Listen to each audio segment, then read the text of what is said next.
Shalom Charim, I'm Stephen Ben-Nun. You're watching Israeli News Live, and here today, friends, we have a very special guest, Steve Quayle, with us.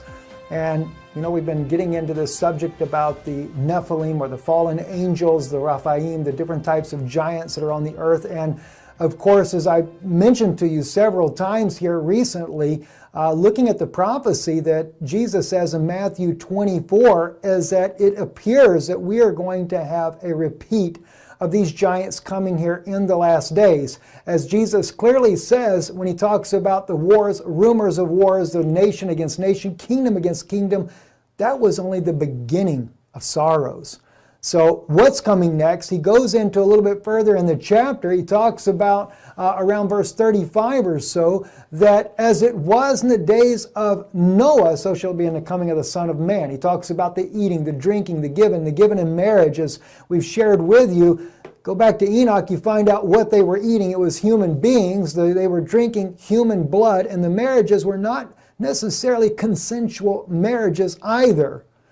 And today we're going to really get deeper into this, and I want Steve Quayle, our brother here, to just have all the time he needs to share with you some incredible insights that he has. I know many of you know him. You've listened to him on different broadcasts all over the world. He's written many, many books, and I'm just really excited to have the opportunity to share with him today, or share him with you guys here today, here on Israeli News Live. So, Steve, God bless you. Thank you, my brother, for coming on here with us today. And we look forward to things that you have to say. Well, thank you, Stephen. One of the first things we got to do is deal with a couple terms. The first term is Nephilim. A lot of people misuse that. They call demons Nephilim. They call giants Nephilim. Nephilim, as you know, is translated in Genesis 6 and also Numbers 13, 32 and 33 as giants. But the correct, as I understand it from people who are scholars like yourself, it means those who descend from the fallen ones. The root word Nepal or Nepal, I may be pronouncing it wrong. The Bible's very clear that after the second incursion of fallen angels, as a matter of fact, Genesis 6 says there were giants in those days and after those days. That means before the flood and after the flood. And as one of, I'd say, the most focused researchers in the world on the idea of giants and the whole, if you will, history of the world as it relates to giants, there's two different sizes we're going to deal with. The pre-flood giants were bigger than the post-flood giants. The largest post-flood giant we know of in the Old Testament is King Og of Bashan, the land of the giants. And what's important for people to understand, you just quoted Matthew 24 a minute ago. Matthew 24 is very clear that men's hearts are going to fail them for fear of looking after those things coming up, on the earth.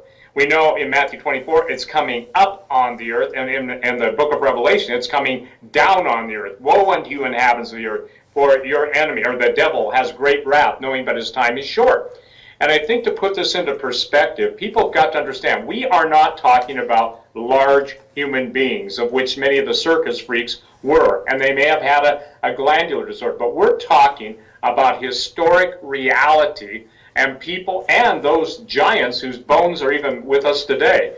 And Stephen, you can put up the giant skull that we'll be displaying at Branson at the True Legends Conference this year in September. But I think it's critical that people understand, we're not talking about just something in a fantasy book, a fairy tale. The book of Enoch, Dead Sea Scrolls, the book of Giants, Dead Sea Scrolls, all the different ancient writings deal about this. And so here's one of the things that I want to clear up right away. Nephilim, and this will help people with clarity, are the fallen angels, and those are the progenitor of the giants. The giants, from that point on, after the flood of Noah, are referred to as the Rephaim, the Rapha. They're even referred to, as you and I were talking before we went on the show today, that the dead, shall the dead rise to praise thee. So when you add all those up, I think I did, and guess what? They come out to be about 33 mentions in the Old Testament. So it's a big deal to deal with what we're talking about. Big deal, pun intended. Now I'm going to read, everybody, to set the stage for our interview, Isaiah 13, 1 through 3, in the Septuagint. The vision which Isaiah, son of Amos, saw against Babylon. Lift up a standard on the mountain plain. Exalt the voice to them. Beckon with the hand. Open the gates, ye rulers. Those are not normal rulers, okay? I give command, and I bring them. Giants are coming to fulfill my wrath, rejoicing at the same time and insulting. Now, what did Jesus tell us? Jesus told us, that the gates of hell would not prevail. So this is talking about a period where God is going to allow the judgment on a God-rejecting population of the world to come forth. So again, now imagine this, and then we'll go wherever you want to go. Imagine that the extractable DNA of some of these mummified giants is intact enough to recreate, if you will, the Jurassic giants. I'm not talking about dinosaurs, but I'm just using that. Everyone is familiar with Jurassic Park. But the ability to basically take the, quote, stasis-like DNA and recreate a super being. And so the thing that is critical for people to understand is this is the book of Isaiah. Septuagint is, obviously the Greek version of the Old Testament, the first 5 books, the Tanakh. And I think the bottom line is that it's not fantasy. We're not dealing with something that's far out. And here's the question too. Let's get this out and then we'll go for it. This is an introduction. Jesus said in heaven they are neither given or taken in marriage, but are as the angels. We're not talking about heavenly angels. We're talking about fallen angels. A third of the angels fell. Isaiah 14, how art thou fallen? And the thing is that I believe it's critical, Stephen, that people get this, because everything now that we used to see in the future of supernaturalism is here on the planet now. Things are getting more bizarre, and the idea of transhumanism and transgenics, taking genes from different species and crossing the borders in the book of Genesis, everything that God created, he put borders for everything, and he created everything after its likeness and kind.